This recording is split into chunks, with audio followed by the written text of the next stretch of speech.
Friends, previous questions ఇవి. సామాజిక నిర్మితి, సమస్యలు, ప్రభుత్వ విధానాలు. 2016లో తెలంగాణ ప్రభుత్వం ఈ క్రింది వారిలో ఎవరిని వెనుకబడిన తరగతుల కమిషన్ చైర్మన్గా గుర్తించింది?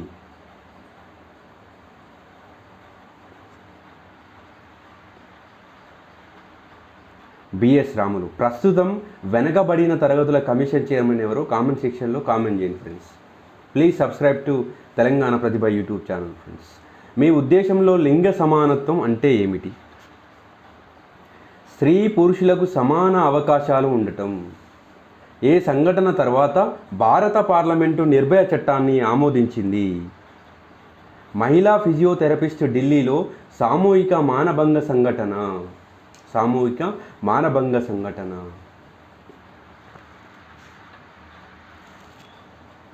పౌర హక్కుల రక్షణ చట్టం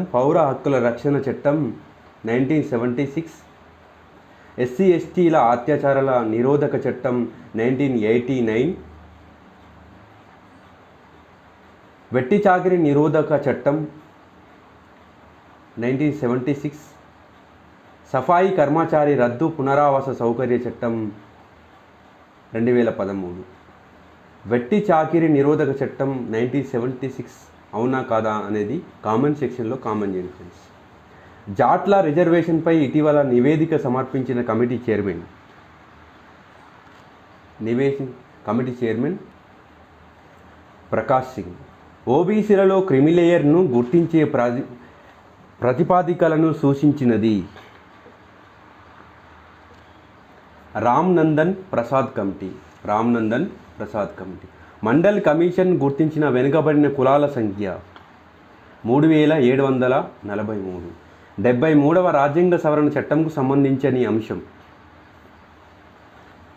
వెనుకబడిన తరగతులకు స్థానిక సంస్థలలో రిజర్వేషన్లు కల్పించడం. ఏ ప్రధానమంత్రి కాలంలో మండల్ కమిషన్ ఏర్పాటు చేయబడింది? మొరార్జీ దేశాయ్. రాజ్యాంగంలోని ఏ ప్రకరణ ప్రకారం రాష్ట్రపతి జాతీయ వెనుకబడిన తరగతుల కమిషన్ను నియమించవచ్చు? ఆర్టికల్ 340. ఈ క్రింది ఏ కులాన్ని ఓబీసీలో చేర్చడాన్ని సుప్రీంకోర్టు ఇటీవల కొట్టివేసింది? జాట్లు. జాతీయ వెనుకబడిన తరగతుల ఓబీసీ కమిషన్ అనేది రాజ్యాంగబద్ధ సంస్థ. వెనుకబడిన తరగతుల మీద మొట్టమొదటిసారిగా వేసిన కమిషన్ ఏది? కాకా కాలేల్కర్ కమిషన్. Very important. కేంద్ర ప్రభుత్వం తొలిసారిగా ఎప్పుడు కాకా కాలేల్కర్ కమిషన్ను ఏర్పాటు చేసింది? 1953. ఓబీసీ మీద వేసిన రెండవ కమిషన్ బీసీ మండల్ కమిషన్ ఎప్పుడు చేశారు? 1978. జాతీయ వెనుకబడిన తరగతుల మొదటి చైర్మన్ ఎవరు? ఆర్ఎన్ ప్రసాద్. ఓబీసీలకు ఇచ్చిన రిజర్వేషన్ సవాలు చేస్తూ దాఖలు అయిన కేసు? ఇందిరా సహాని. ఉమ్మడి ఏపీ రాష్ట్రం బీసీ కమిషన్ ఎప్పుడు ఏర్పాటు చేసింది? 1994. కేంద్ర విద్యా సంస్థ చట్టం 2006 ప్రకారం ఓబీసీలకు విద్యారంగంలో ఎంత శాతం రిజర్వేషన్ను కల్పిస్తున్నది? 27%. తెలంగాణ రాష్ట్ర ప్రభుత్వం వెనుకబడిన తరగతుల జాబితాను తయారు చేయడానికి ఒక కమిషన్ను నియమించినది. కమిషన్కు అధ్యక్షులెవరు? బిఎస్ రాములు. వికలాంగుల హక్కుల రక్షణ చట్టం 1995 ప్రకారం ప్రభుత్వ విద్యా ఉద్యోగాలలో ఎంత శాతం రిజర్వేషన్లు కల్పించబడుతున్నాయి? 3%. అంతర్జాతీయ వికలాంగుల దినోత్సవం డిసెంబర్ 3. దివ్యాంగుల హక్కుల చట్టం 2016 ప్రకారం వికలాంగులకు ప్రభుత్వం ఉద్యోగాలలో ఎంత శాతం రిజర్వేషన్ కల్పిస్తున్నది? 4%. అంగవైకల్యం అనే అంశాన్ని ఏ రాజ్యాంగంలో ఏ జాబితాలోకి చేర్చింది? రాష్ట్ర జాబితా. రాజ్యాంగంలో వికలాంగులకు జీవన భృతి కల్పించాలి అని ఏ అధికరణ తెలుపుతుంది? అధికరణ 41.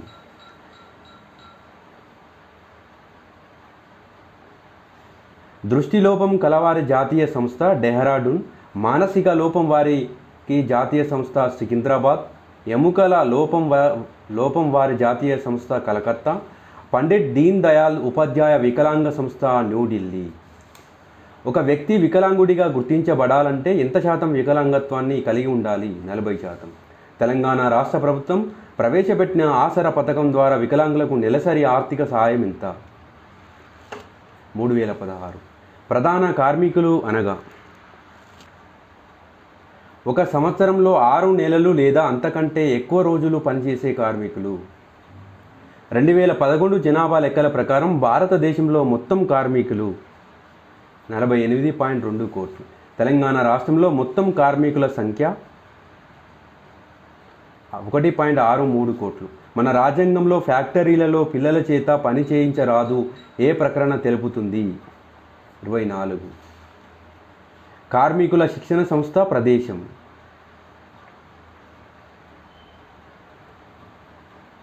Central board for workers education Chandigarh, the labour bureau Noida, V V Giri national labour institution Nagpur, directorate general of mines safety Chandigarh లేక ధన్బాదా అనేది కామెంట్ సెక్షన్లో కామెంట్ చేయండి friends. Central staff training and research institute ఎక్కడ గలదు? కోల్కత్తా. ప్రధానమంత్రి జీవన్ జ్యోతి బీమా యోజన ఎప్పుడు ప్రారంభించారు? ప్రధానమంత్రి జీవన్ జ్యోతి బీమా యోజన పథకాన్ని 2015 మే 9. పరిశ్రమల యాజమాన్యంలో కార్మికుల భాగస్వామ్యం కల్పించాలని తెలిపే నిబంధన. 43 సబ్క్లాస్. అంతర్జాతీయ వృద్ధుల దినం అక్టోబర్ 1. అంతర్జాతీయ వృద్ధుల సంవత్సరం 1999. వృద్ధులు ఏ చట్టం ప్రకారం తన సంతానం నుండి సాయం పొందుతున్నారు? హిందూ దత్తత నిర్వహణ చట్టం 1956. ఏ నిబంధన ప్రకారం విద్యా హక్కు, పనిచేసే హక్కు, సాయం పొందే హక్కును పొందుతున్నారు? 41. వృద్ధుల ఆర్థిక భద్రత కోసం తెలంగాణ ప్రభుత్వం ప్రారంభించిన పథకం ఏది?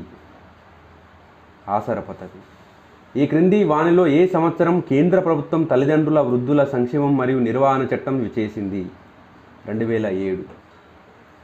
1951 60వ సంవత్సరం లెక్కల ప్రకారం పుట్టిన మగవారి ఆయు ప్రమాణం 42 ఏళ్ళు కాగా 2011-16 నాటికి ఎన్ని ఏళ్ళుగా ఉండవచ్చని అంచనా వేశారు? 62 ఏళ్ళుగా. రాజ్యాంగంలో వృద్ధుల సంక్షేమం చూడాల్సిన బాధ్యత గురించి ఈ క్రింది వాటిలో ప్రస్తావించడం జరిగింది?